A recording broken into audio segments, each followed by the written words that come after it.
Early morning in Wichita, Kansas, as the church bells just rang, a fleet of police cars flooded into the St. Anne parish grounds.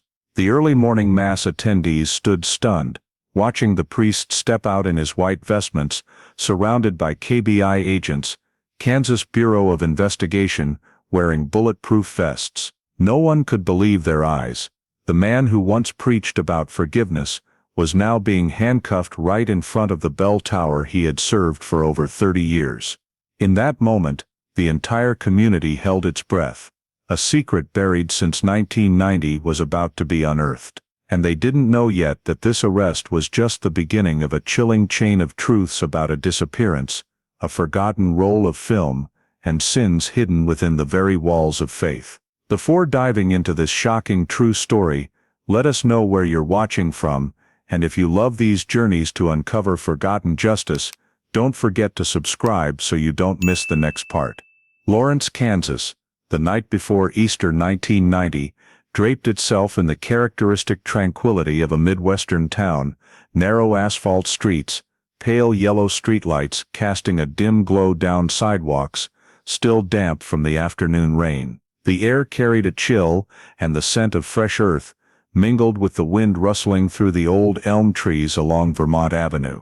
From afar, the bells of St. Matthew's Church echoed, steady as the city's breath. In the small second-floor apartment on Maple Street, Maria Lopez, a 25-year-old elementary school teacher, was fixing her hair in the mirror, holding the worn rosary beads her mother had given her upon graduation. She lived alone, her life orderly, with little socializing beyond work and church. Easter was always her most contemplative time of year, and tonight's confession was an indispensable ritual. Maria slipped on her beige coat, tucked a few small items into her purse, then paused for a few seconds before the family photo on the table. In the hallway outside her door, her neighbor, Mrs. Sylvia Grant, caught her locking up.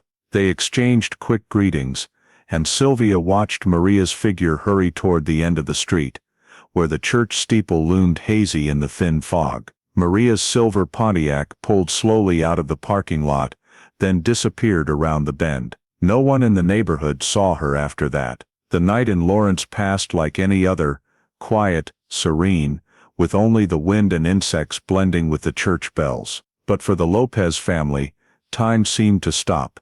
When the clock passed 9, Maria's mother called her daughter's apartment with no answer. She tried a few more times, alternating between hope and unease. By 10:30, Maria's father drove by the church, saw the empty parking lot, and the hallway lights still on. He returned home, heart pounding, with only a vague feeling in his mind. Something was wrong. The phone rang through the night in the small apartment, but no one picked up. The family began calling friends, colleagues, even the parish priest, but no one knew where Maria was. Anxiety turned to fear as the first hours of the new day slipped by. Outside, thick fog blanketed everything, the church bells tolling longer than usual, cold and disjointed. In the lit kitchen of the Lopez home, the father quietly lifted the phone, hand trembling slightly. He spoke softly, voice hoarse from a sleepless night, and uttered only a few words he would never forget.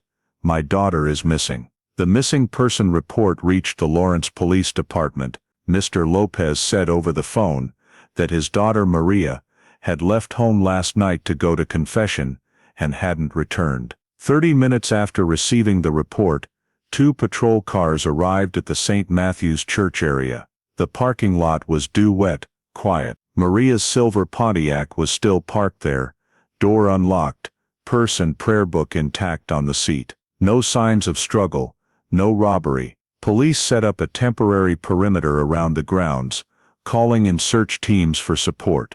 K-9 units were led around the backyard, pausing near the fence where there were a few small depressions in the grass, then losing the scent. Inside, the church still smelled of candles and old wood. Father John Fate, who was said to be the last person to see Maria, emerged from the sacristy, unusually calm. He cooperated with police, saying he had seen Maria very briefly, that she had come for confession and left, probably before 8. When asked if he had heard anything unusual, he only said the wind made the door slam shut. Police noted the statement, with no basis yet for criminal suspicion. That morning, news of the disappearance spread quickly throughout Lawrence. Local papers ran stories. Flyers with Maria's photo appeared at gas stations, grocery stores, post offices. Dozens of volunteers, many from the parish, split up to search along riverbanks, parks, and rural roads. Divers checked the Kansas River bend, but found nothing. Police logged many calls from residents, claiming to have seen a woman in a light coat or a strange car near the church, but all were unreliable. Lawrence PD headquarters was always lit up. Investigator Harlan Reeve retraced Maria's usual route, went to the school where she taught, met colleagues and students. Everyone said she lived a routine life, amiable, no conflicts with anyone. One teacher said Maria was deeply devout, never missed Mass. Everyone believed she couldn't have just vanished on her own. The first 3 days, searches continued non-stop, but no new traces. Reporters waited outside the church perimeter.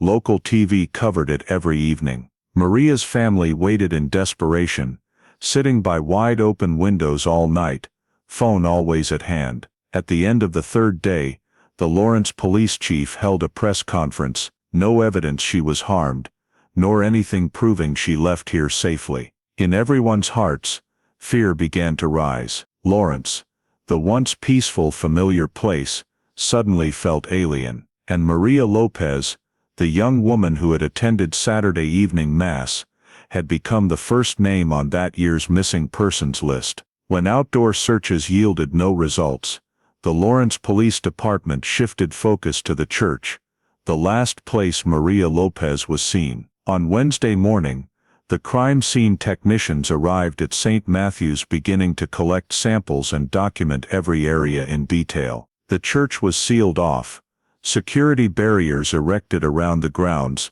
only essential personnel allowed inside. Inside, the air was thick with the smell of old wood, candle wax and dampness. High-hanging lights were turned on, casting a cold golden glow down the long pews, creating a sense of emptiness and silence. Every footstep echoed through the nave, like the remnant of memories from the night the young teacher vanished.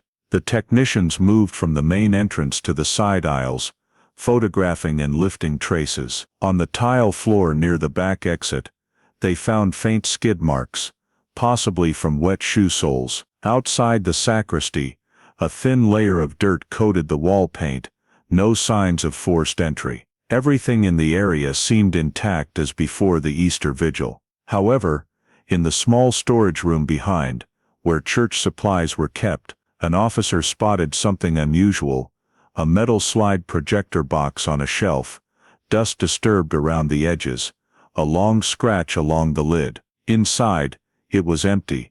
Only a few cotton swabs, and faded stickers reading "Property of St. Matthew Parish." The initial report noted, "Suspected related item, seized for examination." The team continued checking the storage area. They collected a few small fabric fibers, caught on the door jamb, and gray dust settled in floor cracks. One technician used an ultraviolet light, spotting faint luminescent spots, but not enough to confirm blood or organic residue. All samples were sealed, numbered, and sent to the KBI lab in Topeka. Additionally, a faint shoe print on the tile near the side entrance was photographed and measured. The footprint seemed small, consistent with women's shoe size, but too blurry for comparison. When invited to the church to provide information, Father John Feit remained cooperative. He claimed no knowledge of the projector box. According to him, the device had been broken since last year. He had sent it for repair, and then put it away temporarily. When police asked why it was empty, Feit said, "Probably someone borrowed the machine." He repeated that on the night Maria came, he had only seen her very briefly in the confessional. Nothing unusual happened, and that if something bad had happened to her, I surely would have heard. His voice was calm, dropping slightly when mentioning Maria's name. The technicians combed the confessional area, noting a small scratch on the brass door handle, possibly old. No blood, no foreign items. Every fingerprint, dust particle fiber was carefully collected. Everything within the church was so clean it was suspicious. Outside, afternoon wind rustled the caution tape across the paved yard, sunlight reflecting off the windows in cold, patchy glares. At day's end, the investigative team gathered in a temporary meeting room at the rectory, reviewing all photos and logs. Each reached the same conclusion: no clear signs of crime, no direct evidence Maria had been attacked or held in the church. Theories from abduction to voluntary departure could not be ruled out, nor substantiated. The projector box, a few shoe prints, fabric fibers and dust samples, that was all they had. Reeve, the lead investigator, stood looking out the window where the church steeple rose in the dusk. He knew this feeling too clean, too quiet, as if someone had wiped away every trace before they arrived. He ordered the entire storage area sealed, handed the keys to the police chief, and noted in the file, "Potential evidence, storage room." The samples were sent to Topeka that night. 2 days later, preliminary results from KBI arrived. No identifiable DNA, no human blood detected in any samples. The report concluded insufficient data to determine criminal activity. The case remained at missing person, suspicious circumstances. No arrests, no specific suspects. Police removed the barriers, returned the church keys to the diocese. That night, Reeve sat in his car in front of the churchyard, watching the dim hallway light through the glass door. In the end-of-day report, he wrote a short but unusual line: "Everything appears untouched. Too untouched." No one knew if it was intuition or a hunch. And in the official police department file, Maria Lopez's disappearance was temporarily closed, marked only by 3 words: unresolved investigation. When lab results brought no progress, investigator Harlan Reeve continued reviewing statements from those present at the church the night Maria vanished. He believed the key lay in the timelines. On the re-interview list, Mrs. Dorothy Alvarez, an elderly parishioner in charge of cleaning the sacristy, said she had seen Father John Fite lock the sacristy door earlier than usual that evening. By habit, the area stayed open until the vigil ended, but Fite had locked it and turned off the lights right after confessions. When Reeve asked if she had seen Maria leave, she shook her head. That small detail troubled him. In his initial statement, Fite said he had left the church around 8, met a few parishioners in the yard, then gone to the rectory. However, 2 others, a choir organist and a car watcher, recalled seeing Fite in the church later, near 9. The car watcher even said when he left, the side hallway door was locked from inside, which was rare during Easter. Those times didn't match. Reeve noted, timeline inconsistency.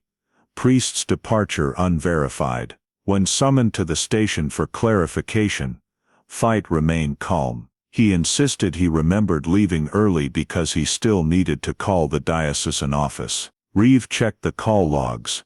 No calls from the rectory that night. When confronted, Fite only said, "I must have misremembered." He showed no confusion, but Reeve felt the explanations were too smoothly perfect. The more he reviewed, the more details diverged. One person saw Fite lock up early, another saw him stay late, and he himself said he left midway. Meanwhile, no one witnessed Maria leaving the confessional. Reeve reviewed the scene photos, the church spotless, no signs of disturbance. Someone cleaned up, he thought. But for a deeper search, he needed probable cause, which he didn't have. No body, no witnesses, no recorded violence. The court wouldn't issue a warrant. He tried another angle. An elderly priest in the diocese described Fite as a young man, devout but reserved. Some parishioners said he had seemed stressed lately, often staying late at the church. All just rumors, unusable in the file. When Reeve suggested searching Fight's private quarters, the district attorney rejected it. Insufficient grounds. Everything stalled there. In an internal meeting, Reeve still maintained Fight was the last to see Maria. The police chief acknowledged his suspicions were reasonable, but demanded wait for physical evidence. Reeve quietly continued compiling data. He made a private timeline chart. Maria last seen around 7:45. Church closing time undetermined. Fight's departure time unverified. The day before returning the church keys to the diocese, Reeve returned to St. Matthew's once more. Afternoon light filtered through the stained glass windows, staining the tile floor deep red. Fight shook his hand, thanking him for doing your best. Reeve nodded, silent. He knew the file would soon be archived as missing person. But in his heart, this was no ordinary disappearance. That evening, in the final report of the initial investigation phase, Reeve noted briefly, insufficient criminal evidence. Case held at suspicious missing. At the bottom he added a personal note. Potential foul play cannot be ruled out. From that point, the Lawrence Police Department officially treated Maria Lopez's case as potentially criminal, though unprovable. The church reopened, but the atmosphere had changed. At each Mass, the pew where Maria usually sat remained empty, a silent reminder that this story was far from over. When all investigative efforts stalled at scattered hypotheses, the Lawrence Police Department had to admit, Maria Lopez's disappearance was hitting a dead end. No body, no DNA, no direct witnesses. The entire file was conflicting statements, and a few samples of no legal value.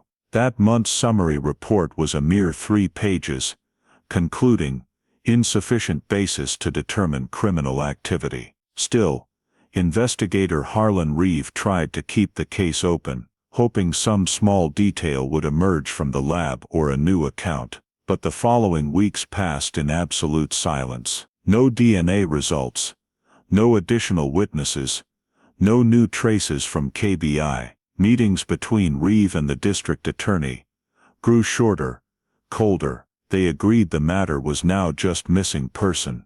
Suspicious, not enough for criminal prosecution. In early summer, the Kansas diocese announced to the press that Father John Fight would be reassigned to Wichita to serve a new community. The official reason in the document was health and pastoral needs. The decision was announced just 2 weeks after St. Matthew's barriers were removed, sparking whispers among locals. Within the department, Reeve objected, but he could do nothing without formal charges against Fight. All he had was intuition and mismatched timelines. The diocese sent a thank you letter to law enforcement for close cooperation, while suggesting closing the investigation phase to protect community stability. Soon after, St. Matthew's reopened. Masses resumed as if nothing had happened. Only a few of Maria's close parishioners quietly left the parish, never returning. The evidence, the projector box, fabric scraps, faint shoe prints, was sealed and transferred to the Douglas County Evidence Vault. Red seals affixed. Case number ML 1990047. Marked unsolved. Reeve personally signed the log, placing them in locker 17. He knew the chance of reopening was slim. In the empty office at the hall's end, he took down the timeline board from the wall, folded each note into an envelope, sealing it carefully. The press stopped covering it after a few weeks. The story of the young teacher's disappearance faded from the front page. Lawrence returned to normal rhythm, but the case's echo lingered in Sunday Mass whispers. Many avoided Maria's name to evade fear. Others believed she had left town for a new life. Only Reeve, driving past the road to the church, still pulled over to gaze at the old steeple, feeling something hidden within those brick walls. In August 1990, the case was officially suspended. The log stated clearly, "No further investigative leads. Case suspended pending new evidence." The cold words closed nearly 4 months of effort. Reeve was reassigned to another case, though he kept a copy of Maria Lopez's file in his desk drawer, along with her photo from the school yearbook. Around the same time, Father Fite left Lawrence quietly. No farewell mass, no formal announcement beyond a small line in the parish bulletin. "Father Fite has been reassigned to Wichita." He vanished from the community's sight in one night, much like Maria had months before. Some parishioners said he looked haggard, noticeably thinner. Others said he left because he couldn't handle the pressure. Fall arrived, golden leaves blanketing the path to St. Matthew's entrance. No more police, no barriers, just a quiet atmosphere, and faint sunlight filtering through stained glass. Reeve, on his commute, occasionally drove by, glancing at the old building before continuing. For him, the Maria Lopez case wasn't over. It was just shelved in the deepest recess of memory, along with a persistent hunch that this place's silence would eventually break. By year's end, the Lawrence Police Department compiled its annual report. In the Unresolved Cases section, line 47 reads simply 4 words: Maria Lopez, missing person. No one knew those forgotten evidence items in the cold steel locker would lie dormant for over 30 years before a new generation of investigators returned to unlock a story that had never truly closed. 30 years passed since the night Maria Lopez vanished, and her name had nearly been erased from Lawrence's memory. The small town changed. Old shops vanished. New neighborhoods rose. Only St. Matthew's Church still stood there, its weathered steeple overlooking the silent wide parking lot. In the Douglas County Evidence Vault, Case File 47 gathered thick dust, the red seal intact. No one opened it.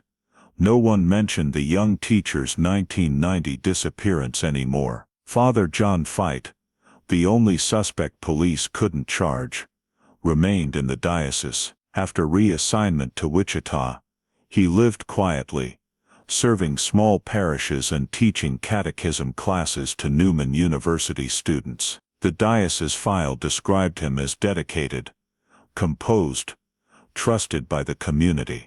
Time faded all suspicions. No scandals, no rumors, no one mentioned Maria. To the world, the case was old history, an unsolved disappearance, and for Fite, the past seemed forgiven. But for Harlan Reeve, the lead investigator, time erased nothing. He retired in 2005, moving alone to a Topeka suburb. In his small study, he still kept the private file, Maria's photo, and an old Lawrence Journal World clipping headlined, "Teacher Vanishes After Church Visit." Each time he looked at the photo, he recalled the spine-chilling feeling entering the church storage room that year.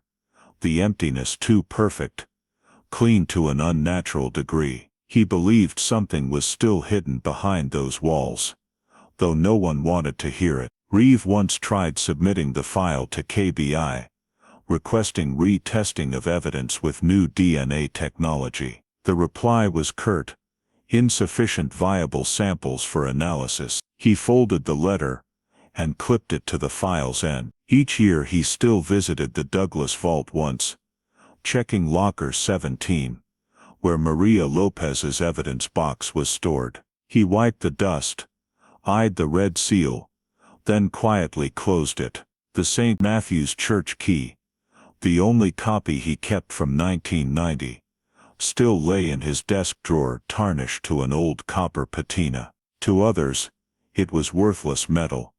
To Reeve it symbolized an unanswered question. Meanwhile, in Wichita, Fite continued his steady work. He advanced slowly, taking assistant roles, teaching on forgiveness and atonement. Parishioners saw him as kind, quiet, somewhat withdrawn. No one connected him anymore to the Lawrence disappearance. St. Matthew's was renovated twice in the following 2 decades. New tile floors, repainted walls, and added storage room behind. No one knew the wall once sealed during the 1990 investigation had been built over with an extra cement layer, burying forever whatever remnants lay inside. Reeve aged, memory fading, but rereading the old file occasionally still gave him chills. Everything too smooth. A priest turned model of piety.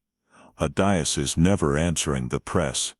A missing girl never found. He shared the story a few times with acquaintances, but they all brushed it off. Old news, Harlan.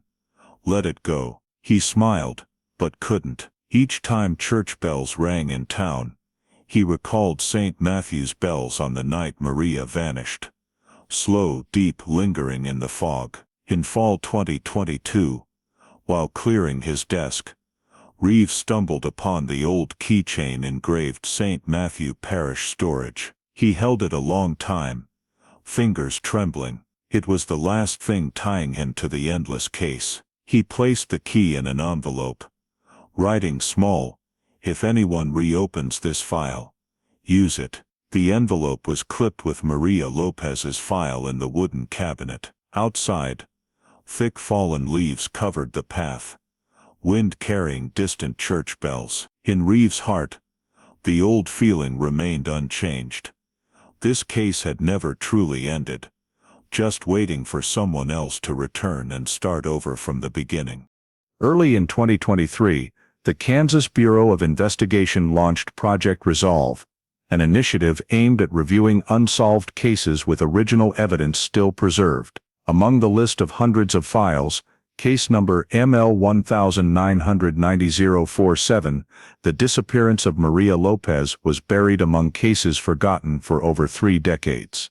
The report stated that all evidence was still sealed and well preserved in Douglas County. That detail caught the eye of Evelyn Hart, a forensic expert with the Special Investigations Team. She had worked for years with ancient DNA samples, having recovered evidence in cases from the 1980s, and knew that just one intact sample could revive an entire file thought to be dead. Hart requested an examination of Maria's evidence. In the storage freezer, the metal projector box, fabric scrap, and dust sample were carefully sealed, labeled with the collector's name, Detective Harlan Reeve. The old name sparked curiosity. He had been the lead investigator, now retired for nearly 20 years. Hart read the 1990 report carefully, pausing at the ink note line, "Everything appears untouched. Too untouched." The strange feeling prompted her to suggest reopening the investigation, noting in the minutes potential forensic re-evaluation recommended. A few weeks later, the KBI Command Center assigned Detective Caleb Monroe, 38 years old, from the Cold Case Unit, to take over the file. Monroe had cracked a 1986 case thanks to residual DNA on old evidence. He trusted science more than hunches. When reading the summary of Maria Lopez's case, he paused at the photo of St. Matthew's Church, where she was last seen, then told Hart, "If this evidence is still intact, we have a real shot." Hart and Monroe began re-examining all the samples. The heavy metal projector box had deep scratches on the lid edge, unexplained in the file. Hart thought they needed to recheck the church storage area's structure, because if the scratches were from a hard impact, it might have been moved. Monroe agreed, but wanted to learn more about the old context, especially the original investigator. He contacted Reeve using the phone number found in the archived file. The old man's voice was raspy and slow, but still clear. When he heard the case name, Reeve said only one thing: "I knew someone would come back someday." They met at a small coffee shop in Topeka. Reeve arrived on time, carrying a thick envelope and a bunch of old keys. Inside the envelope were a few crime scene photos, a copy of the 1990 report, and a brass key engraved with St. Matthew Parish storage. He spoke slowly. "No one's opened that door since the day I locked it." When Monroe asked why he kept it, Reeve replied, "I knew this case wasn't done. I was waiting for someone who would know when to open it."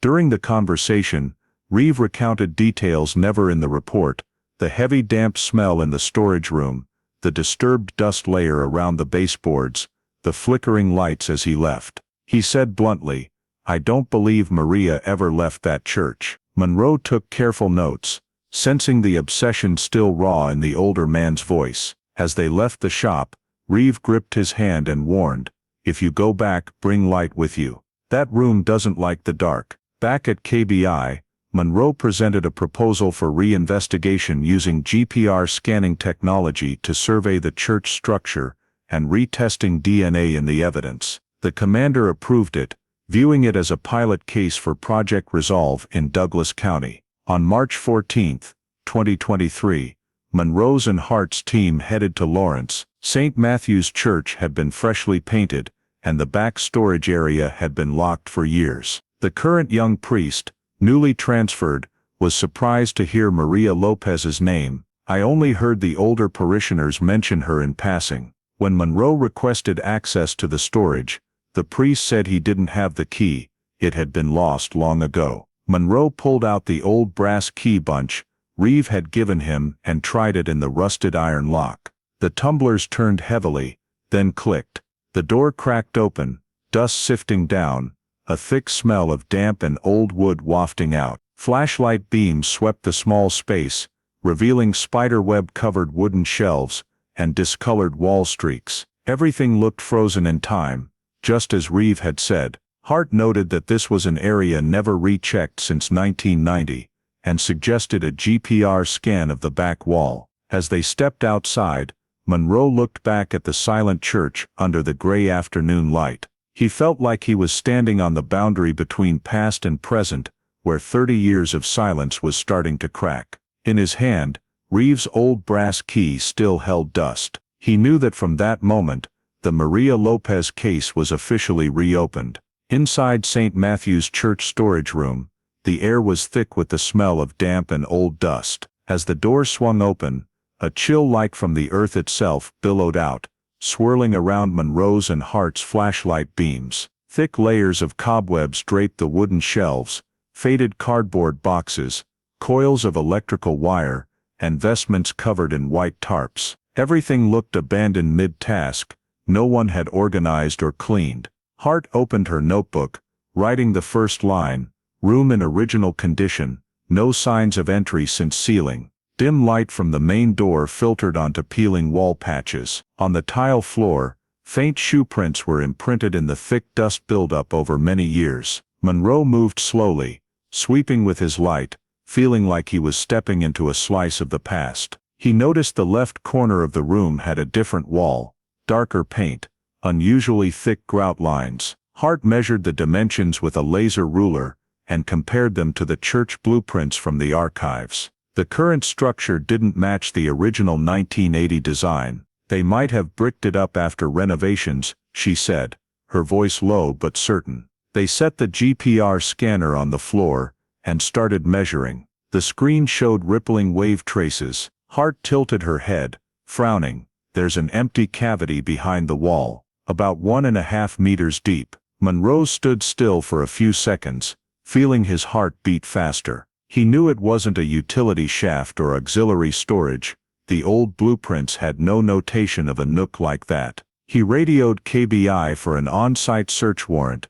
It only took an hour to approve. When the warrant arrived, Hart had already marked the spot with red tape on the wall. The work began in silence. They drilled lightly at the joint between two bricks, mortar fragments falling and swirling in the light. The smell of damp cement, rusted metal, and something heavier wafted through. When the first brick separated from the wall, a deep dark void appeared. Hart shone her light inside, the beam illuminating dust-covered objects, a beige fabric patch, a broken rosary chain, and what looked like a rusted metal frame. She stepped back, breathing hard.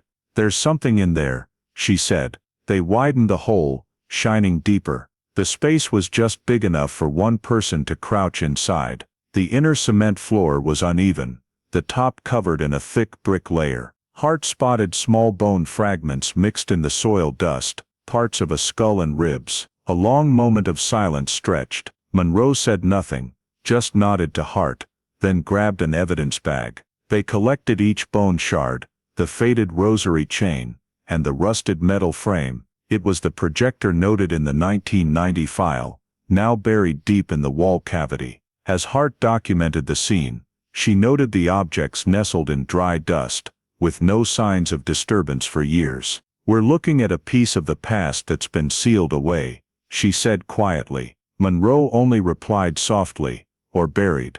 He carefully sealed the evidence bags, labeled them, and numbered them sequentially. Nearly 2 hours later, the empty cavity was sealed back up, the area marked for preservation pending forensic specialists. As they stepped outside, Lawrence's sky had turned to late afternoon. The gray haze thickened, light rain sprinkling down. Monroe stood at the back entrance, looking back at the freshly resealed storage door. Everything Reeve ever said was right, he thought to himself. Inside the church, bells tolled faintly in the wind, a familiar sound that made them both shiver. That same evening, they transported the evidence to KBI's lab. In the preliminary report, Hart wrote discovery of human remains, and related items in the wall storage cavity behind the vestry room. Confirmed as an area never examined in the original 1990 investigation. She sealed 3 main sample packets, bones, rosary, and metal projector.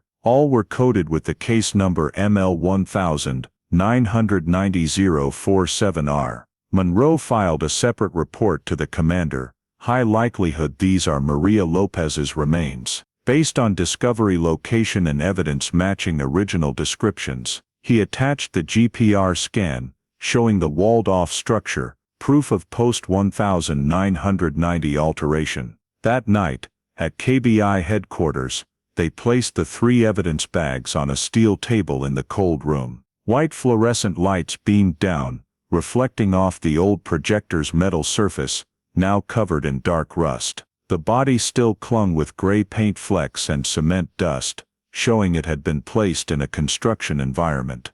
The broken rosary chain had a few shattered wooden beads. Hart leaned down, gently brushing the dust to reveal a small silver cross at the chain's end. She looked at Monroe. Neither spoke. In the quiet room, only the hum of the air conditioner droned, but both understood that after over 30 years, they had just touched the first evidence that could unlock the disappearance that had silenced a town. As they left the room, Monroe glanced back. On the steel shelf, the projector lay next to the rosary chain, and the bone fragment bag, like 3 scattered pieces of a secret shrouded by time. He turned off the light, the door closed, and the glow faded down the long hallway. Outside, the rain pattered on, and distant thunder rumbled like a signal that after 33 years, the silence around Maria Lopez's name was finally about to break. 2 weeks after excavating the wall cavity, KBI's lab completed the first analysis.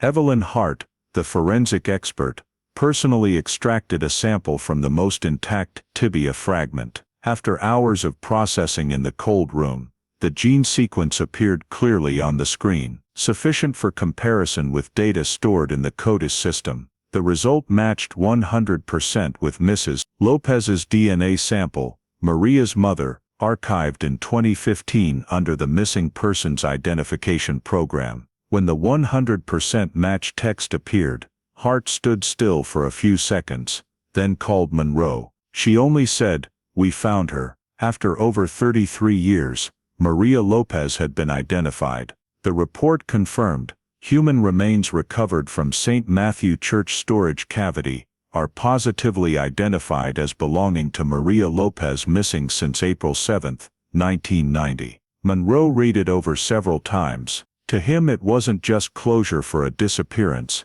but the starting point of a murder case. The Lopez family had 2 surviving cousins in Nebraska, invited to receive the information. They went silent when shown the rosary found with the body. One whispered, "That's the one Mom gave her."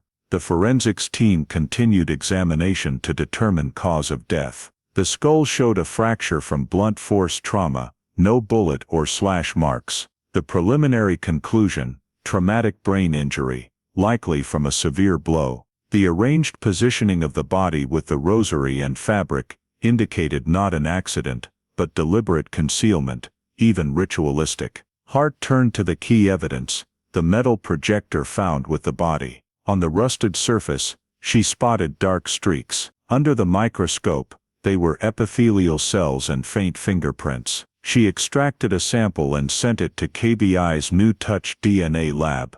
2 days later, the result yielded a rare male gene sequence, not in the criminal database, but matching the Fite lineage via genetic genealogy. Father John Fite's name, the last person to see Maria, resurfaced after over 30 years. Hart cautiously noted in the report, partial genealogical match, potential familial connection to John Fite. Monroe read the result, saying only, he never really left this case. But the mystery didn't end there. In the fabric wrapping the body, the tech team found hair fibers and skin flakes, female DNA, not matching Maria. Analysis determined the contributor was about 50-60 years old when the sample was left. Hart noted, unknown female contributor, possible secondary handler, meaning Maria's body may have been staged or moved by an older woman. Reviewing the old witness list, Monroe noted Dorothy Alvarez,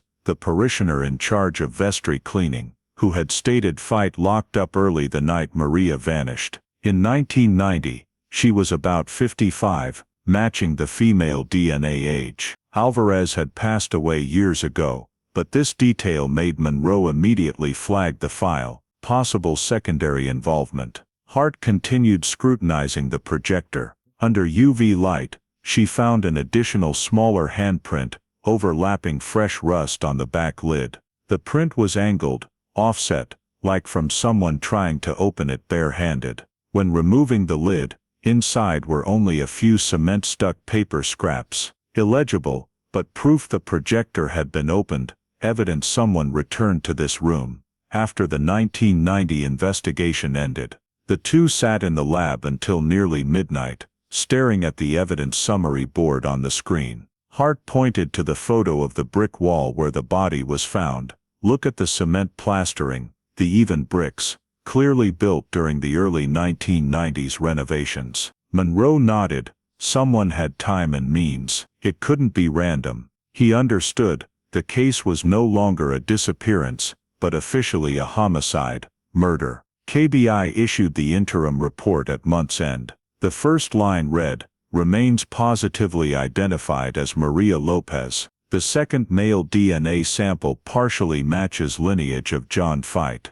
The third additional female DNA profile detected, identity pending. The report's handwritten conclusion, evidence indicates deliberate concealment of body post-mortem. Case reclassified as homicide investigation. The morning after signing off, Monroe stood outside KBI headquarters. Kansas skies were cold and clear, wind whipping the row of flags. He looked at the summary in his hand, feeling the weight of each word. After 33 years, Maria Lopez was no longer just a name in the missing persons section. She had returned, not in voice, but in truth unearthed from the walls of St. Matthew's Church. And to Monroe, that wasn't the end of the story, but the starting point of a murder case buried too long. The KBI Forensics Lab took nearly a week to complete the genetic analysis. The results appeared on the computer screen with hundreds of matching points. In the bottom corner, the software identified the lineage with the highest probability. Evelyn Hart stared at the familiar name, then forwarded the data to Detective Caleb Monroe.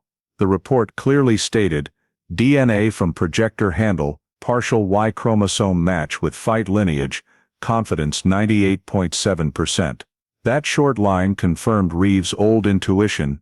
The last person to see Maria Lopez was the one who left the trace. Monroe didn't rush to conclusions. He contacted the Civil Division to screen relatives with the surname Fite in Kansas. The list returned 8 names, but only one had lived in Lawrence in 1990. John A. Fite, born 1962, priest in the Wichita Diocese, still officiating at St. Anne's Church. The profile photo showed a silver-haired man with glasses and a gentle smile, but his eyes and nose were identical to the 1990 photo in the missing persons file. Monroe printed 2 photos and placed them side by side on the whiteboard. 33 years, and he's still right here," he said quietly. Hart continued to expand the analysis. Using genealogy software, she found someone with a similar genetic sequence, Thomas Fite, the priest's cousin, living in Hutchinson. When invited to assist, Thomas agreed to provide a DNA sample, saying, "My family has nothing to hide." This sample matched 99.9% with the DNA on the projector, confirming the paternal lineage origin. Hart wrote in the report, "Genetic link confirmed, origin consistent with John A. Fite." Monroe brought the results to the Douglas County Prosecutor's Office. Rachel Klein, the chief prosecutor, read every page carefully and asked, "Was the chain of custody for the evidence interrupted?" Hart answered firmly, "No. The entire sample was sealed since 1990, with investigator Reeves' signature." Klein nodded, "Then it's sufficient to obtain an arrest warrant." While Klein prepared the paperwork, Monroe and Hart went to Wichita for field verification. They stopped by St. Anne's early in the morning. Mass was underway, Fite standing in his white vestments preaching, his voice echoing softly under the stained glass dome. From the back pew, Monroe observed, the man before him looked calm, deliberate, no different from any other priest, but he knew he was looking at the prime suspect in a case frozen for 3 decades. When the service ended, they didn't approach, just documented the images and returned.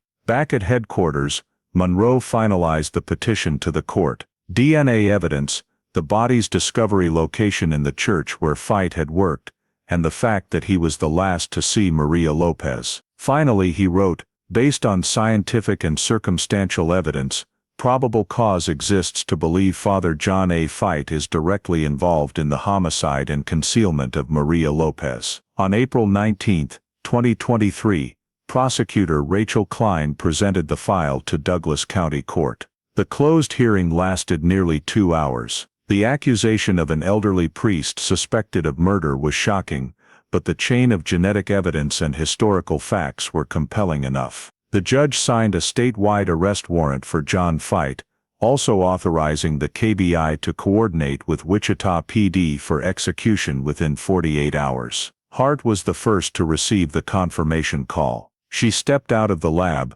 where the white lights reflected off the steel table, and looked over at Monroe reviewing old crime scene photos. "We have the warrant," she said. Monroe closed the file, his eyes calm but tense. He understood that what was about to unfold wouldn't just be an arrest, it would be a confrontation with a community's buried past. In that day's closing report, he noted briefly, "Genealogical match confirmed. Suspect identified as Father John Fite, current address Wichita. Arrest warrant issued." After more than 30 years, Maria Lopez's missing persons case finally had a name for the suspected perpetrator who made her disappear. And for the first time since 1990, file ML 1999047 was stamped with a new status, active homicide investigation. Immediately after the arrest warrant was approved, prosecutor Rachel Klein decided to expand the investigation into concealment and obstruction of justice. She understood that to charge a priest in a case over 30 years old, DNA alone wasn't enough. They needed to prove a system had deliberately stayed silent. Klein signed a subpoena, requiring the Kansas diocese to submit all internal records related to John Fite's time working in Lawrence. The list included administrative reports, correspondence between the priest and the bishop, and files on Fite's transfer to Wichita in 1991. The subpoena was sent early in the week, but nearly 2 weeks later, the diocese responded, citing religious archival materials need review. Klein set a 3-day deadline, warning that non-cooperation would result in KBI seizure by force. 3 days later, 3 boxes of old files were delivered to Topeka. On the outside covers, faded labels read Lawrence, 1990, 1991. Hart and Monroe personally reviewed them. Most were routine paperwork, but amid the stack, they discovered 2 different documents both dated June 1990. Both signed by Bishop Raymond Doyle. One stated, "Father Fite has expressed deep remorse over the incident in Lawrence. Reassignment recommended for rehabilitation." The other read, "No evidence of misconduct by Father Fight. Transfer due to health reasons." Same signature, same seal, but contradictory content. Handwriting analysis confirmed both were authentic, but the paper and ink differed, proving one was created later to replace the other. Monroe looked at Klein and said, "They kept two versions, one for internal reporting, one for external cover-up." Klein nodded, "And that's our first evidence of concealment." Digging deeper, Hart found a handwritten note from the diocesan secretary, per Bishop Doyle's directive. All information about the Lawrence incident is not to be publicized. Files stored separately in his office. Below it listed 3 pieces of evidence: projector box, storage room key, technician's report, matching what Reeve had once seized. Hart said softly, "They knew exactly what those items were, and deliberately stayed silent." When reviewing the 1990 police files, there was no report from the diocese. This confirmed all information about Fight and the Lawrence incident had never been forwarded to investigators. The next day, Klein subpoenaed Paul Schaefer, the diocesan secretary at the time. He affirmed everything was per the bishop's orders. "We were told it was a pastoral matter, not a legal issue." When asked who wrote the 2 reports, Schaefer bowed his head. Both were at his request, one sent to the Vatican, one prepared in case police asked, but they never did. This testimony was videotaped and confirmed in the minutes. For Klein, the puzzle of systematic cover-up was clear: the disappearance treated as an internal incident, the perpetrator reassigned, records altered, all done organized. Monroe returned to Lawrence to cross-check church work logs. In the July 1990 entry, he saw the line, "Father Fight on 30-day leave at Wichita Retreat Center for spiritual recovery." At the same time, the church requested a storage room lock change, the location where Maria's body was found 33 years later. Every detail chained together, matching the period when the disappearance investigation was suspended. When Monroe reported back, Klein summarized, "We have a clear chain of events: disappearance, remorse record, transfer order, and fake files. This is no longer an individual act, but a collective decision to protect the diocese's reputation."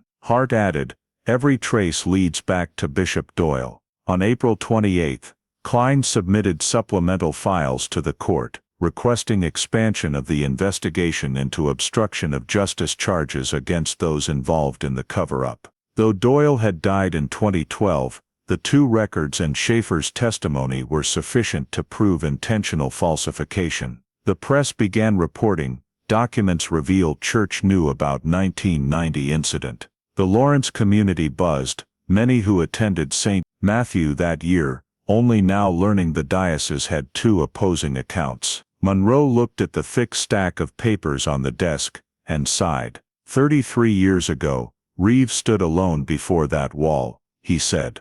Now at least we know an entire system built that wall. Hart nodded, closing the file folder, the scent of old paper and smudged ink lingering in the air. As she left headquarters, she paused in the hallway, looking out the glass door, where spring rain sprinkled the lawn. She knew the case had now exceeded one suspect. This was an investigation touching the deepest layers of silence, where an organization that once sheltered the guilty had kept the secret for over 30 years. In Wichita, the bells of St. Anne's Church still rang steadily, but in the KBI files, it was recorded as the marker of the day the truth began to emerge. As the KBI forensics team continued separating micro-samples from the body-wrapping fabric, supplemental analysis results revealed the presence of female DNA. At first, Hart thought it might be contamination from storage, but the genetic sequence was clear, stable, and completely different from Maria Lopez's DNA. The results identified the subject as a woman approximately 50-60 years old, at the time the sample was left. This analysis immediately reminded Monroe of a name from the old files: Dorothy Alvarez, the parishioner in charge of cleaning the sacristy at St. Matthew. Alvarez had been interviewed in 1990, but her statement was very brief. She only said she saw Father Fight lock up early that evening. When the case closed, she nearly vanished from the records. Monroe pulled civil records and learned she still lived in Lawrence, now over 80. He and Hart visited one May morning. The small house was on the outskirts, the yard full of white daisies. Mrs. Alvarez was frail, moving slowly, but her memory was sharp. When they mentioned Maria Lopez's name, her eyes dropped. Monroe spoke gently, "We're re-investigating the case,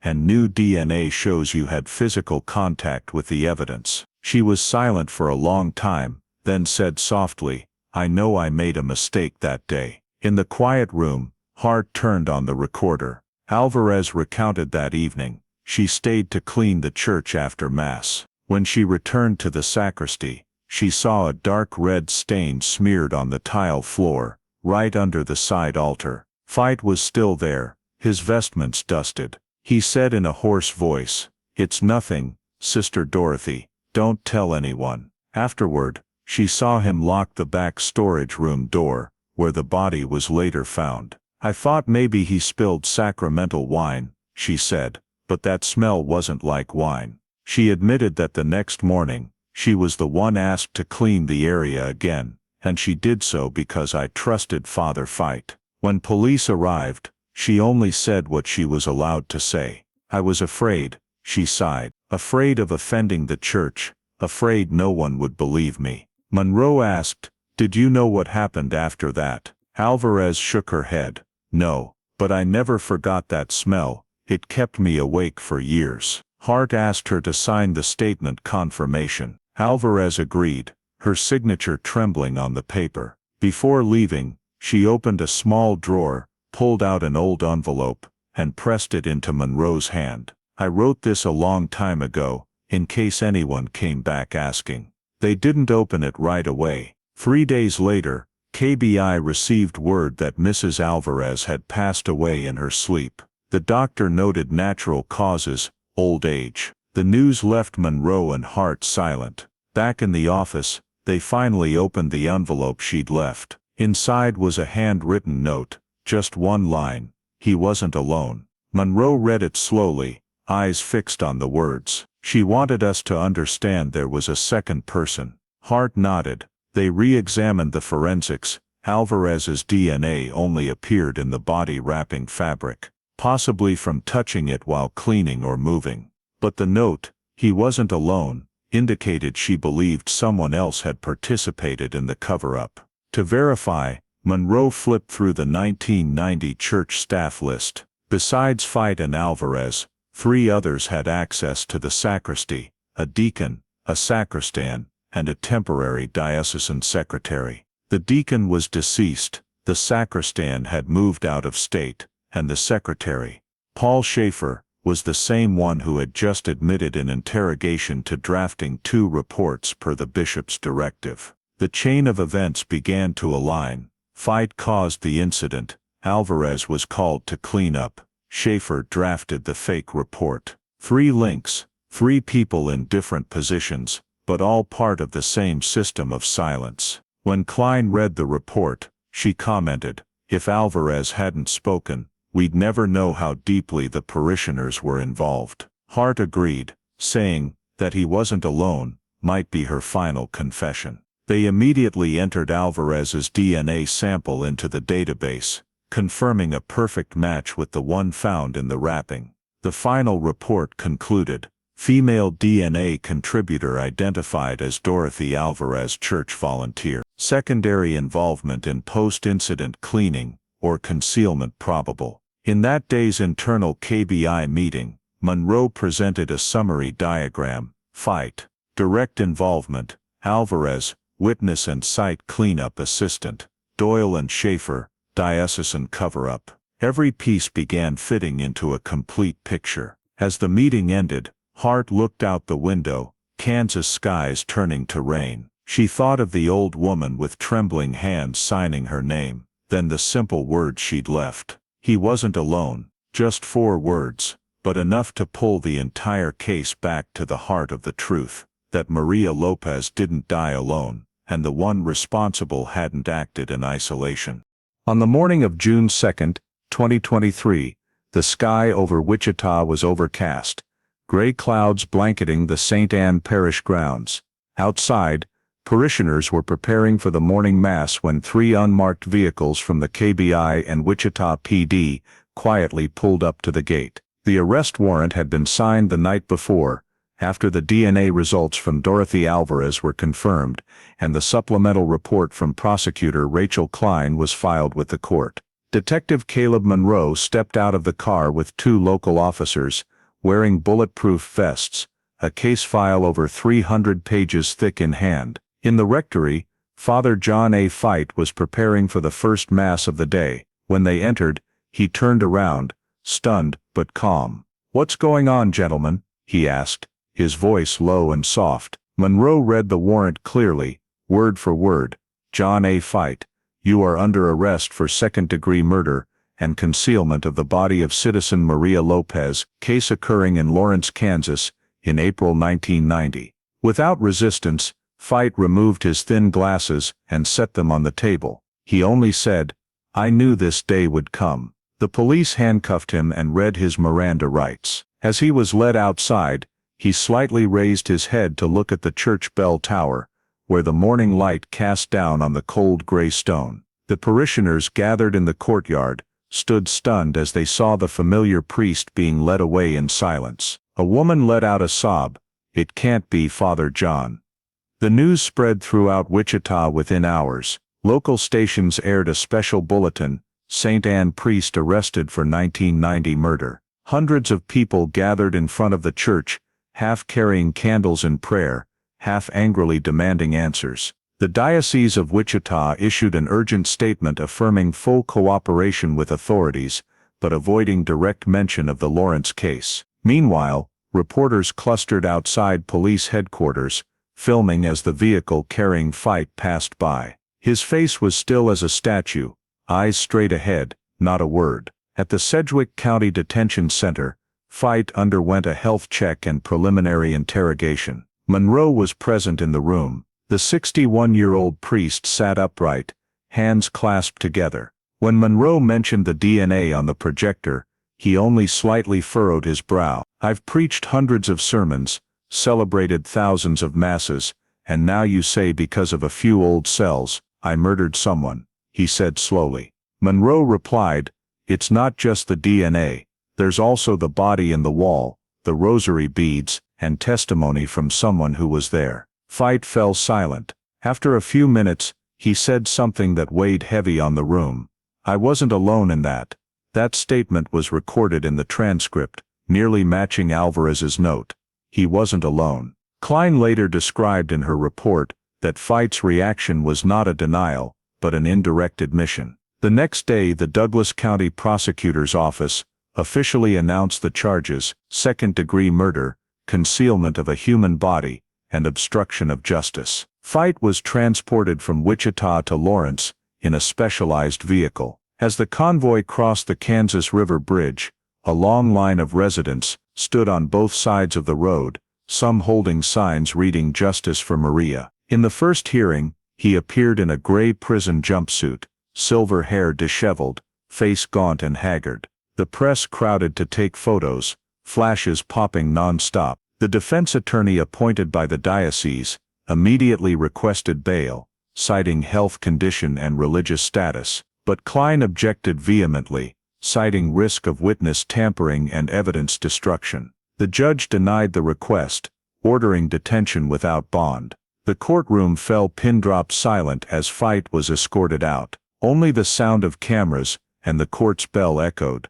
The Wichita community was stunned. On social media, thousands shared old photos of Fite, the man who had baptized their children, officiated funerals, taught catechism. An elderly parishioner said on television, "He was the man I trusted my whole life. If this is true, we've been living in the shadows too long." Meanwhile, in Lawrence, residents gathered in front of St. Matthew's Church, bringing flowers to place under Maria Lopez's photo. 33 years of waiting had finally yielded results, but no one could rejoice. Statewide newspapers ran bold headlines: "Kansas priest arrested in 33-year-old cold case." In the evening news, Monroe told reporters briefly, "We're not prosecuting a priest, were pursuing the truth. Hart stood beside him, eyes red-rimmed after weeks without sleep. That night, in the empty office at KBI headquarters, Monroe looked back at the investigation board,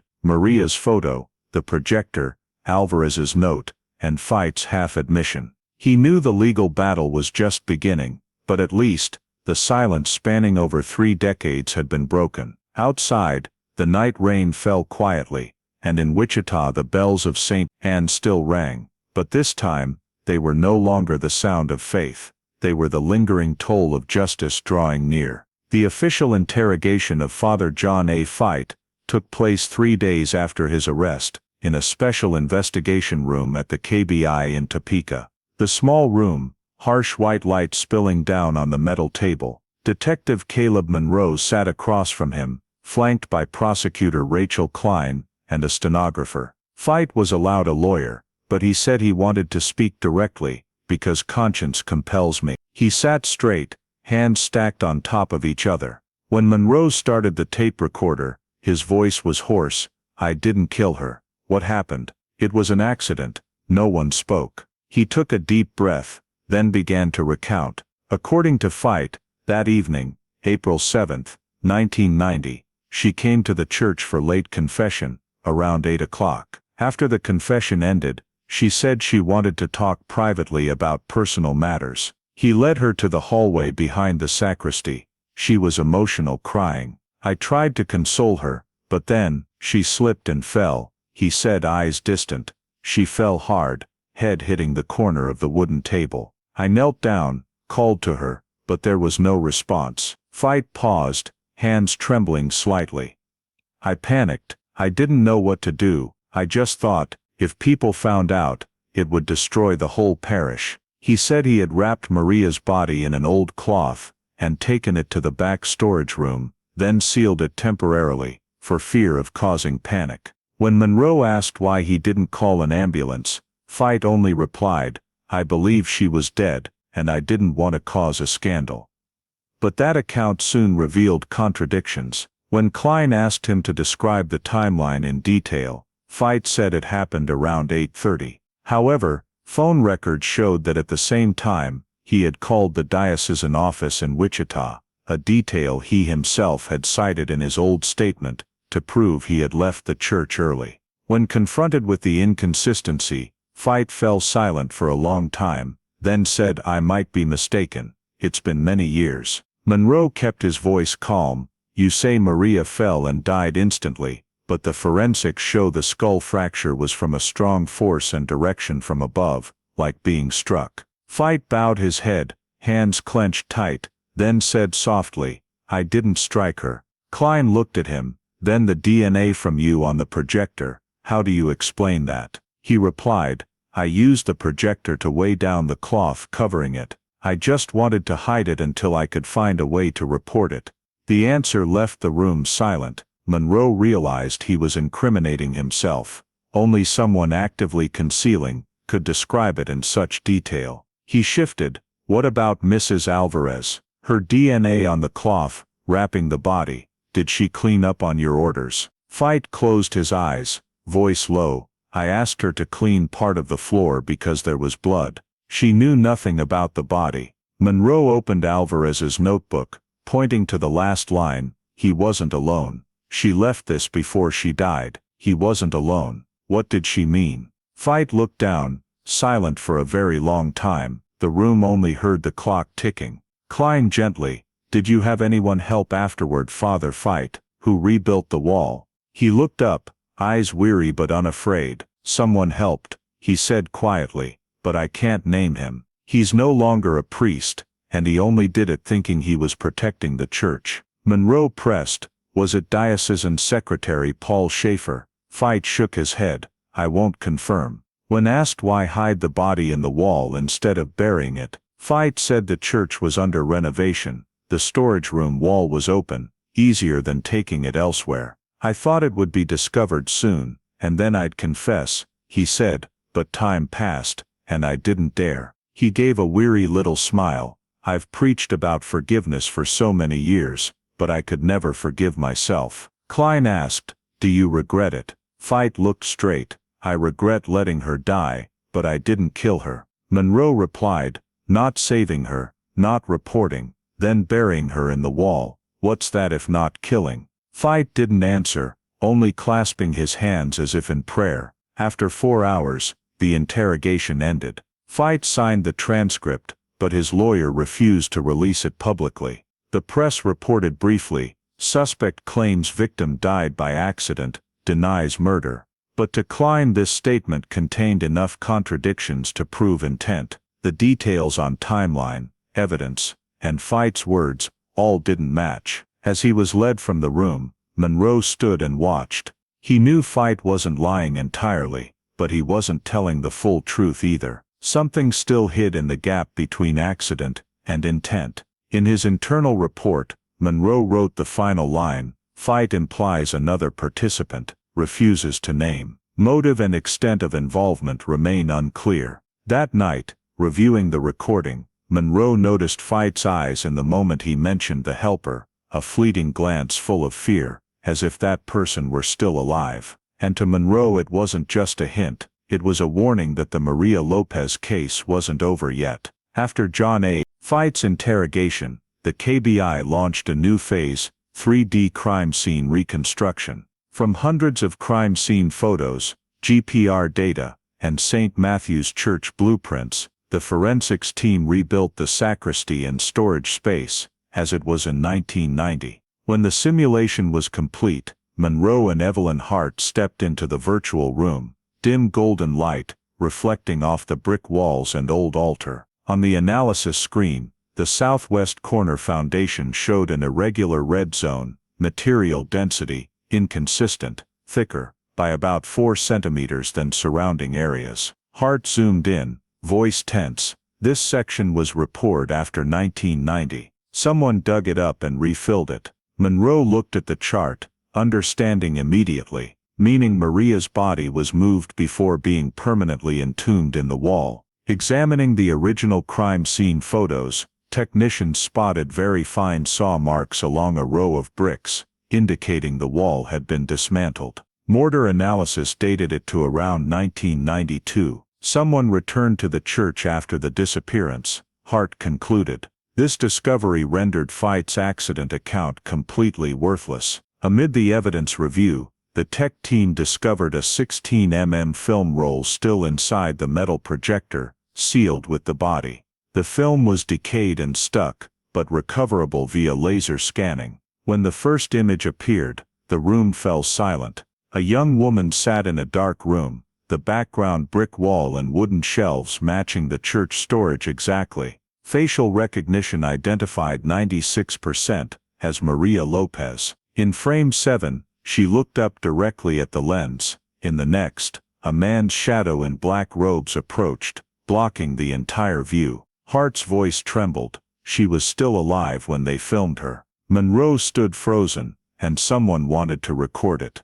The only conclusion: Maria had been held captive, not died by accident. The KBI expanded the investigation into 1992 church repair records. Among the internal staff list was Paul Schaefer, former diocesan secretary, who had admitted following Bishop Doyle's orders when drafting the false report. When summoned again, Schaefer appeared panicked. Monroe projected the recovered film frames on screen. He stayed silent for a long time, then only said, "I just supervised the floor repair," but his voice shook, hands clenched tight. Film analysis yielded a surprise: Fite's fingerprint at the roll's beginning, and at the end, a smaller, finer handprint, unidentified. At least 2 people touched the projector, Hart said. Monroe added, one of them came back later to bury the body for good. From the 3D model, Hart recreated the light path, filtering through the storage door crack. That light ray matched the film frame, confirming the camera placed right in the church storage. She looked up at the virtual model, where Maria's image faded. This is the only proof she was still alive. In the emergency meeting, prosecutor Rachel Klein reviewed all the data. She said, "The film completely shatters the accident claim. Fite held her captive, someone filmed it, and they concealed the body together." Klein requested reclassifying the case to first-degree murder, premeditated. The KBI's evidence reconstruction report was completed 2 days later, stating clearly, the concrete foundation was repaired after 1990, confirming body relocation. The 16 film shows Maria Lopez alive, while held in the storage room. The second handprint proves at least 2 people involved in the concealment. In the final meeting, light from the 3D screen illuminated the team's faces. Maria's image appeared in the middle of the reconstructed room, eyes wide open in silence. Hart said softly, 33 years, and finally she's been seen. Monroe nodded, writing the last line in the report. Physical evidence confirms deliberate concealment and premeditated homicide. Outside, Kansas dusk settled, sunlight filtering through KBI headquarters windows, casting on the virtual model. The sacristy was now just a recreated space, but in it, the final light had reached the truth, buried for 3 decades.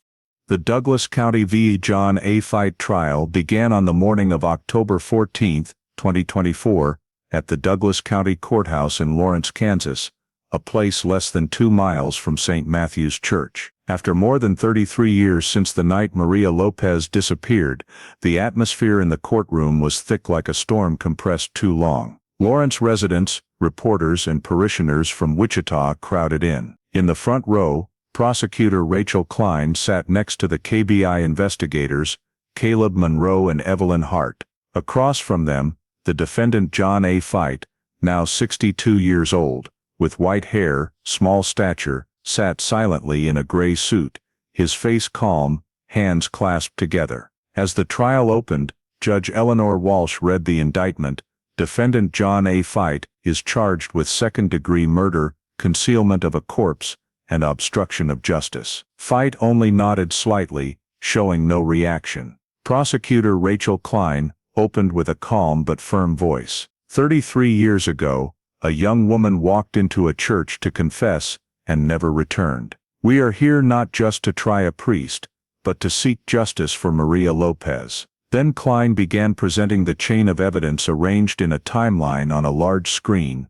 DNA evidence. Biological samples on the projector matched Fite's DNA. The second sample matched Dorothy Alvarez, who had admitted to cleaning the blood-stained area in the church at Fite's request. Diocesan internal records. 2 contradictory documents from 1990, one acknowledging the incident in Lawrence, the other denying it. Klein held up the 2 documents before the jury. This is evidence of systematic cover-up. The diocese knew, and they chose silence. 16 film reel. When Klein played the restored footage, the courtroom fell silent. The image of Maria appeared, blurry, faint, her eyes looking straight into the lens. The crowd's breathing nearly stopped. She was still alive when filmed, Klein said slowly, and the person operating the projector was the defendant. Fite's testimony. He admitted staying in the church with Maria, admitted the body was hidden in the storage room, but claimed it was an accident. Klein countered, if it was an accident, why did he film the victim? Why was the body moved and buried after 2 years? Why were the records altered? When the presentation ended, Klein paused for a beat, her eyes on the jury. This was not a mistake, this was a choice, and that choice killed a person. For the defense attorney Stephen Myers, representing Fite, began in a measured tone, my client is not a murderer. This is the tragedy of fear, not crime. He argued, there was no direct eyewitness, no evidence that Fite actively attacked Maria. He was a young priest, panicked when she fell and hit her head. He concealed it not to evade crime, but to protect the honor of the church and himself. It was a wrong decision, but without malice. Myers also pointed out the absence of other signs of violence on the body. No other broken bones, no defensive wounds. The only evidence is a skull fracture, entirely possible from a fall. Regarding the film, he claimed it was just test footage of the projector, and no way to determine the filming time. He closed with, you cannot convict a man just because he stayed silent too long. In rebuttal, Klein requested replaying the 3D simulation video of the crime scene. The software showed the body had been moved at least once before being buried in the wall. A frightened person wouldn't return 2 years later to dig up and rebury the body. This was calculated behavior, she said. When Klein called Hart to the witness stand, she presented the forensic findings: fresh concrete foundation from 1992, new mortar marks and brick saw cuts. It proves someone returned, trying to hide the body permanently. Monroe was called next, recounting the meeting with Fite and his illusion. I wasn't alone. He looked straight at the jury. Fite had an accomplice, but he was the only one with authority to give orders at St. Matthew that year. When given the right to self-defense, Fite stepped to the stand. His voice trembled, but was clear. I committed the crime of concealment, but I did not kill Maria. I only tried to avoid scandal. I have nothing left to defend, except to beg for God's forgiveness. In the courtroom, a few parishioners bowed their heads and cried. The trial lasted 7 days. More than 15 witnesses were called, from forensic experts to former parishioners. Statewide press followed closely, airing nightly news segments titled, "Priest on Trial." When both sides finished their presentations, Judge Walsh handed the case to the 12-person jury. They retired to deliberate for 8 hours. On the afternoon of October 21st, when the door opened, the entire courtroom held its breath. The jury foreman stood, hand trembling as he held the paper. "We, the jury of the Douglas County Court, find the defendant John A. Fite guilty of second-degree murder and concealment of a corpse." The first sound was Rachel Klein's sigh of relief, then murmurs spread through the room. Fite bowed his head slightly, eyes closed. Attorney Myers placed a hand on his shoulder, saying nothing. The judge pronounced sentence: 30 years imprisonment for second-degree murder, 10 years for concealment of a corpse, to be served consecutively.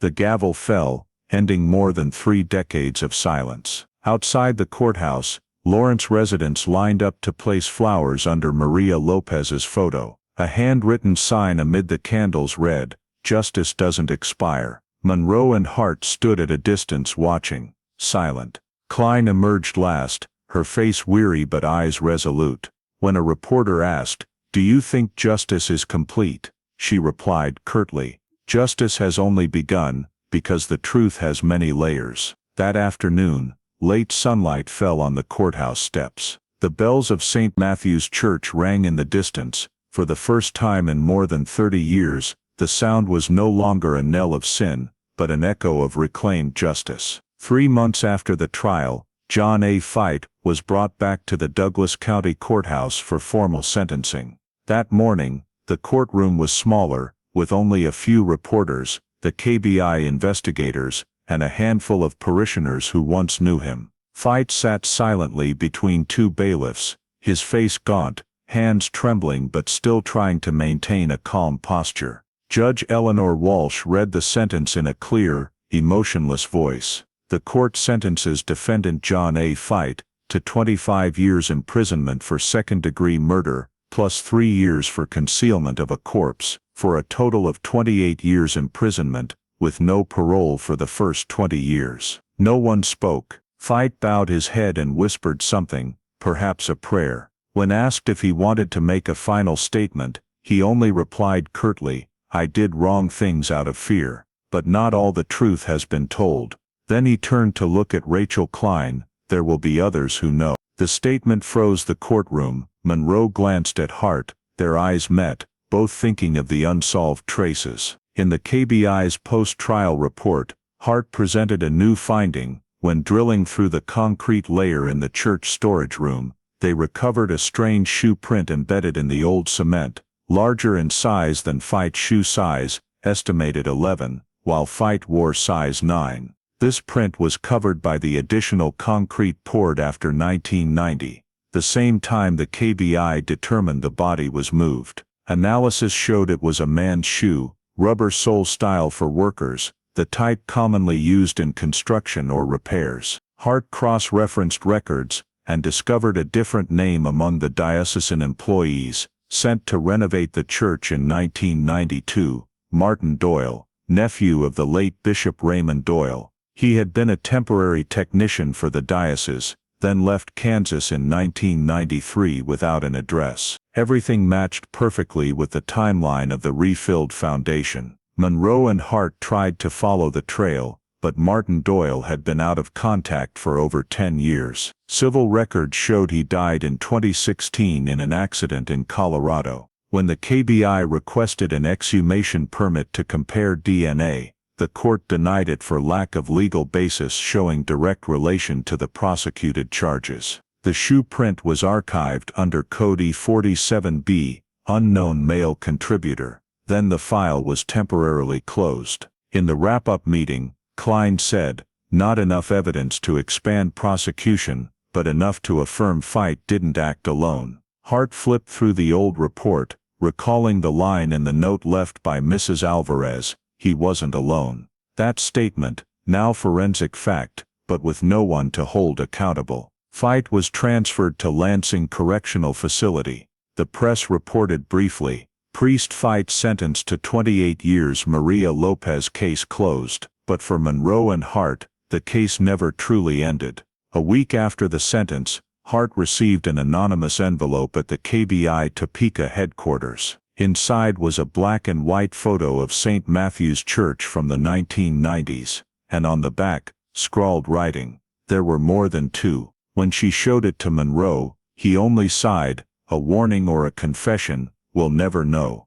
They both submitted the photo to evidence, then fell silent. The KBI's final comprehensive report ended with the cold line, "Case closed for prosecution. Additional suspect involvement probable but unverified. Evidence insufficient for further indictment." On the day Fite was escorted from the courthouse, Lawrence's sky was overcast, light rain falling on St. Matthew's bell tower. He stepped into the prison van, head bowed, not looking back. As the vehicle pulled away, a resident on the roadside placed a bouquet of white flowers under the sign pointing to the church. The small card tucked in the flowers read, "For Maria, and for what still hides beneath." That evening, in the KBI office, Monroe opened the case file one last time. The final page listed unidentified evidence, the strange shoe print, a second hand print on the projector, and the incomplete film reel. He set his pen on the line, "Unresolved evidence," then closed the file. 33 years, he said to Hart. "We found justice, but not the whole truth." She nodded. "Some things can never be excavated, especially when people bury them together." Outside, the rain fell harder. The bells of St. Matthew's Church echoed through the night, slow and distant. In the small KBI room, the two investigators still sat amid the pile of documents, lamplight casting on the water-blurred lines. The Maria Lopez case had closed with a sentence, but the truth, still unfinished, lying somewhere between the brick walls, never fully opened. In the spring of 2025, Lawrence awoke to an unusually quiet morning. After months of debate, St. Matthew's Church, the site at the center of the case that shook all of Kansas, was unanimously demolished by the authorities and the diocese. The rusted iron gates, old brick walls,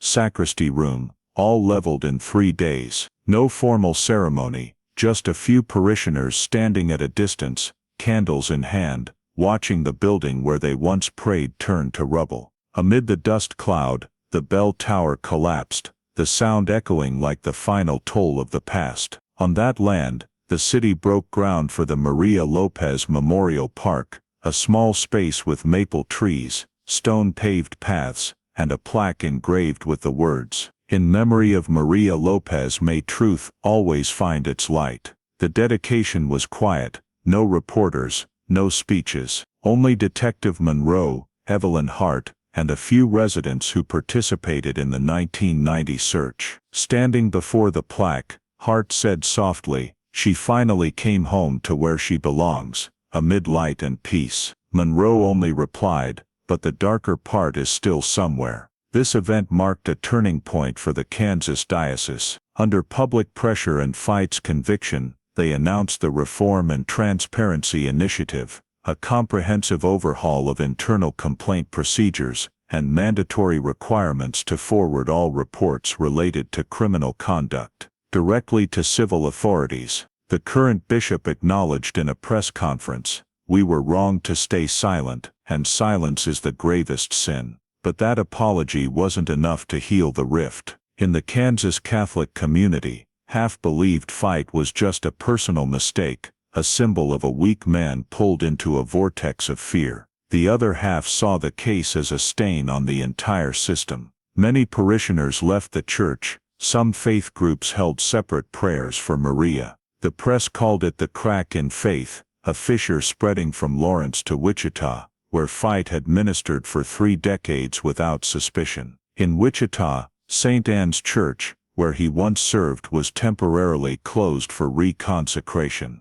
The statue of the Virgin Mary in the courtyard cracked at the base during removal, a detail many saw as an omen. But in the services that followed, parishioners still sang, still prayed, as if to mend what was broken. An elderly woman said on television, "Faith has no sin, but people do." For the KBI, the Maria Lopez file was categorized as closed case, partial resolution. Though Fight was convicted, the strange shoe print and second fingerprint remained unidentified. Many believed the accomplice, who once helped Fight seal the wall, might still be alive somewhere in the old diocesan ranks. But time, and lack of evidence, forced the investigation to halt. Hart said in a final interview, "Not every truth is uncovered. Some truths still lie in the walls." For Lawrence residents, the case's aftermath still weaves into daily life. Children learn about the 1990 disappearance in local history class. Every April 7th, people bring flowers to the memorial park, light candles around the plaque. In the park's center, where the old sacristy foundation once stood, the city placed a stone bench engraved with a small line, "For those still waiting for answers." On the final afternoon of the memorial, light rain fell. Monroe sat on the bench, looking at the pond reflecting golden lights. Hart stood beside him, holding the worn old case file. "Who do you think the second person was?" she asked. Monroe looked toward the stone plaque, where the word truth glistened under the rain. "I don't know," he said, "but I think Maria knows, and she's forgiven." The wind rose, carrying the scent of damp earth and distant church bells. Maria Lopez Park sank into the gray afternoon light, quiet as if Lawrence could finally breathe again. But in the KBI file, the case's final page left one line blank: "Second participant, unknown." A small empty space, enough to remind everyone that justice may have been served, but the truth not fully spoken. The story of Maria Lopez is not just an old case being revived. It reflects very American issues today: faith, institutions, technology, and community responsibility. In Kansas, the KBI's Project Resolve only succeeded because the 1990 evidence was properly sealed, according to procedure: projector box, dust sample, fabric fiber, reminding us that every organization, schools, churches, government agencies, must consider archiving and transparency as moral infrastructure. Practical lesson: don't overlook small things: a warehouse key that Reeve kept, or a trace on the projector that opened the path to the truth. Modern technology, genealogical DNA, GPR, 3D modeling, even restored 16 mm film, shows that science can heal the flaws of memory and time, but only if the community preserves data and dares to open the door to independent investigation. On civic ethics, Dorothy Alvarez's note saying, "He wasn't alone," reminds every American that silence in the face of wrongdoing is also an action. If you see something unusual, blood stains, conflicting internal records, like the 2 diocesan documents, report through official channels, preserve evidence, seek a lawyer or local journalist.